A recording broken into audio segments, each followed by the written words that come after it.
guys, welcome back to another video. Hope everyone had a great weekend. We have lots of interesting things to talk about here this Monday, from stuff that happened over the weekend as well as late Friday night, from Game Pass and Call of Duty to some first PlayStation 5 Pro analysis from Digital Foundry, all of that type of stuff. But before we do continue, if you do enjoy daily gaming news and content, make sure to hit that sub, hit the like, share the video. Also check out my Spotify, link is in the description. So obviously, Call of Duty Black Ops 6, you could say, is going to be the biggest day one Xbox Game Pass release to date that Xbox has on the service, just because of the popularity of the game and the amount that this game sells every year, the amount of people that play it. It attracts people who play tons of different video games, or hardcore gamers. It also attracts, I guess you could call, the casuals who only play Call of Duty.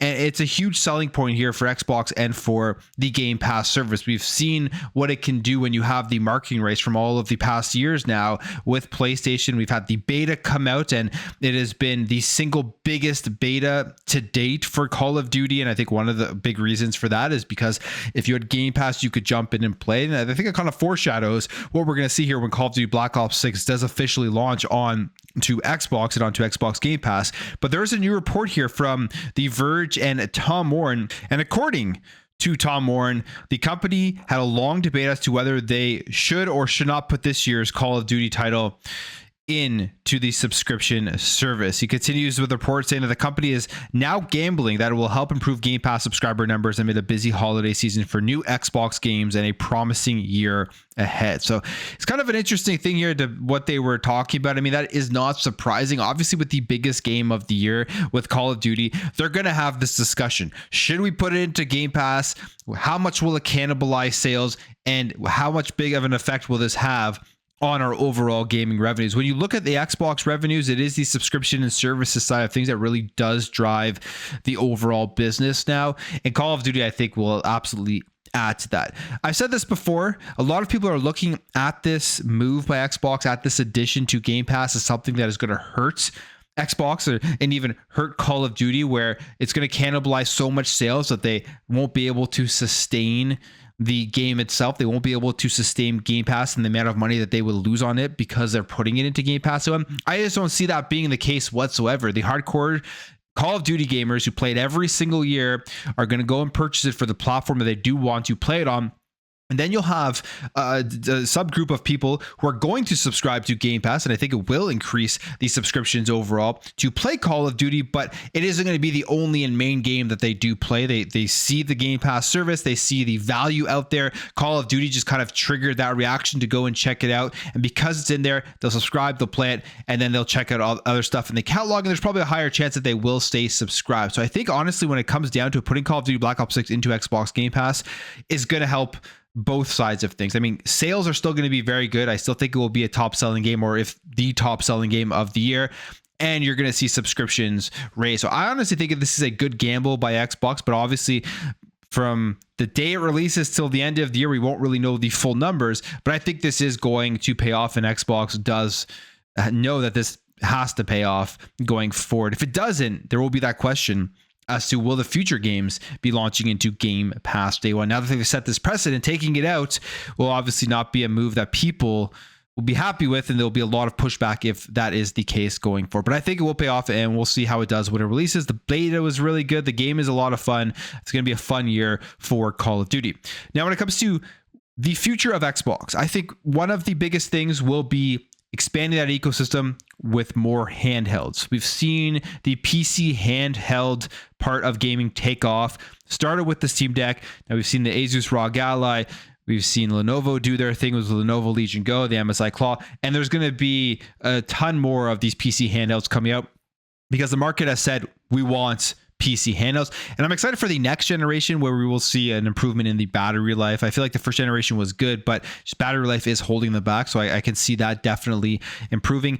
And Xbox sees this. I think there will be a next generation Xbox handheld, dedicated Xbox handle on top of their at-home box for their console, their high-powered console. And they're kind of hinting at it here with their brand new marketing. Their platform images now include handhelds. They say here a subtle change that shows how important this category of devices is to Xbox. Handhelds are now up there alongside Xbox consoles, gaming PCs, phones, and laptops. And if you see the picture of the handheld here, it looks like an Asus ROG Ally with the design they've chosen here to include in their marketing. And I'm sure that they have numbers. How many people are accessing Xbox Game Pass via Windows on a handheld device or a mobile device, because they have improved the Xbox app to have that mobile mode. So maybe they look at those numbers and they can kind of see and guess how many people are accessing Game Pass via a handheld. And with those numbers probably increasing significantly as more PC handhelds come out, Xbox is going to want to capitalize on it. It's one of the most exciting things for me going into next generation is what is their strategy. People are saying they're going to get rid of the 2 SKUs. They're not going to have like a lower power console and then a higher power console. But technically, if they do release a handheld, they're still going to have 2 different SKUs of Xbox with the at-home box and then the handheld itself. And it just makes complete sense. It's an absolute no-brainer to be able to expand that ecosystem, be able to still download your games, take your Game Pass library anywhere on the go. But my biggest hope here is that if they do create a handheld, it is a native console UI, can literally be what's on the Xbox console itself, put it into a handheld and give people access to every single thing that they've purchased on their Xbox account. I know I have tons and tons of games, and that would just make it better than anything else out there. I think there's a huge place for Xbox here to capitalize on if they are able to really make an easy to use, nice console feeling handheld with the next generation of Xbox. Okay, let's talk about the newest console that is going to be coming out this year. That is the PlayStation 5 Pro. Ever since this thing did get announced, I think the majority of the reactions were negative because of the $700 price point in the US. If you're somebody like me who lives in Canada, it is $960 before tax. This thing will be well over $1,000 after tax. So it's a pretty crazy price. We haven't really seen these prices with consoles before, and consoles generally are at a lower price. They're selling them at a loss. It's to get people into gaming, into the AAA games, and be able to play everything that's on the market and try to push software onto the consoles once they've had that install base to make the money. But with the PS5 Pro, it does seem like they are selling this at a high point, maybe not taking it at a loss, or at least at as much of a loss. And that's really had a lot of pushback from people out there, including myself. I think at the price that it's currently at, it's on that line as to whether you should just go out and build a PC, save a bit more money and build a PC and have a more longevity with it than getting the PlayStation 5 Pro. And people are wondering just how big of an upgrade is the PS5 Pro. You've had claims that it's as powerful as a 4070, and then you've had claims as people have said 4090, like just insane things people have said out there. Obviously, there's been claims that have been far more conservative in terms of how powerful it is. And we're going to get a lot of analysis out here as we lead up to the PS5 Pro. And then obviously when it's out, you're going to see lots of comparisons. I don't think it's as powerful as a 4070.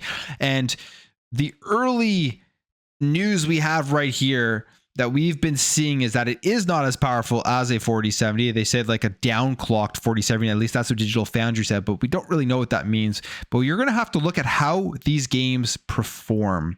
And we have this is a rumor, but if you go down here, it says the video is out tomorrow, which would be out today.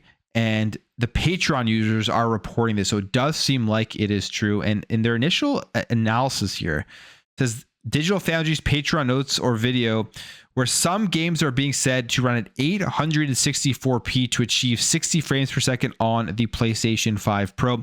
Alan Wake 2 is at 864p at 60 FPS and 1260p at 30 FPS.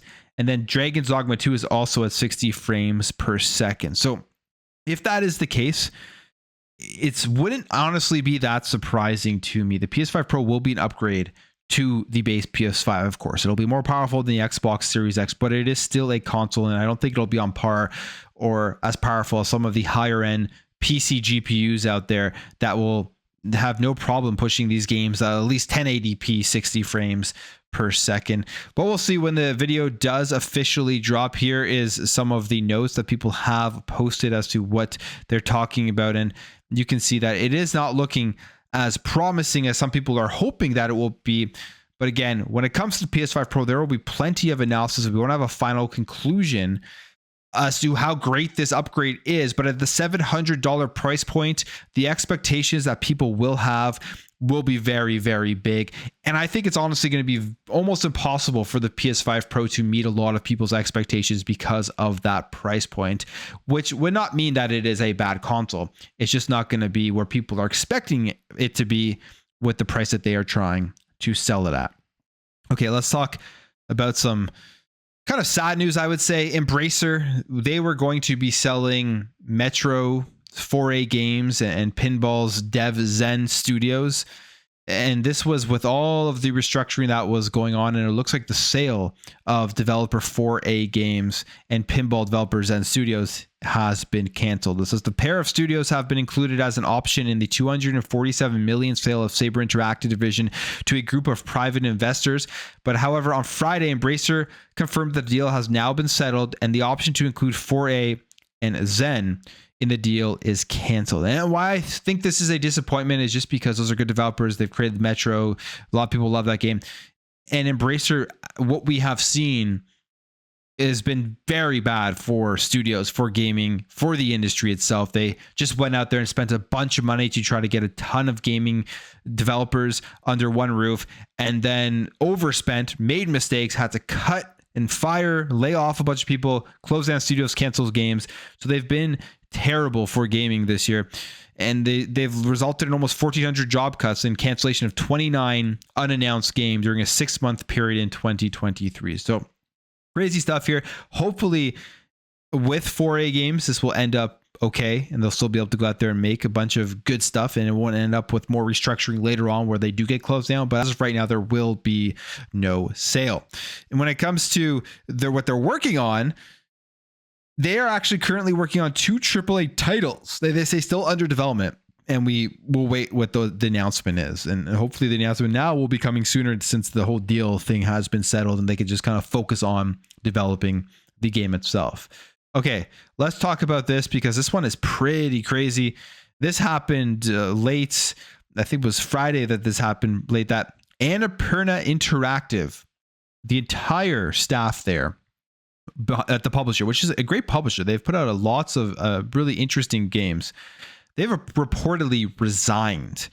So basically what's going on here, it says here, Annapurna Interactive, the game company famous for publishing indie hits like Stray, Outer Wilds, Gargoa, Neon White, which is a phenomenal game. Go check that out if you haven't. What Remains of Eden Finch, and many more, may not be the same company anymore. Bloomberg is reporting that the entire staff has just walked out. They say all 25 members of the Annapurna Interactive team collectively resigned. And this is one of the hardest decisions we've ever had to make, and we did not take the action lightly. And what happened here is that the gaming division, they say, of Megan Ellison's Annapurna resigned after failing to convince Ellison to let them spin off its games division into a new company. So they don't want to do that. So everybody has left. Now, what Annapurna here is saying, if you're interested in what's going to happen to all the games that they are going to be publishing, is that the existing games or projects will still remain under the company. And obviously they're scrambling and trying to figure out how, as a publisher, they can still fulfill their obligations with everybody leaving the company. So this is going to be a developing story. But this one is interesting because I think Annapurna does great stuff. I think they've published some awesome games, and we'll see how this affects what they are currently working on, or who they're currently working with the partners for their next upcoming publishing project. That's it for me, guys. I'm going to end the video there. If you did enjoy this video, make sure to hit that thumbs up. If you are new here, hit that subscribe, and I will catch you guys in the next video.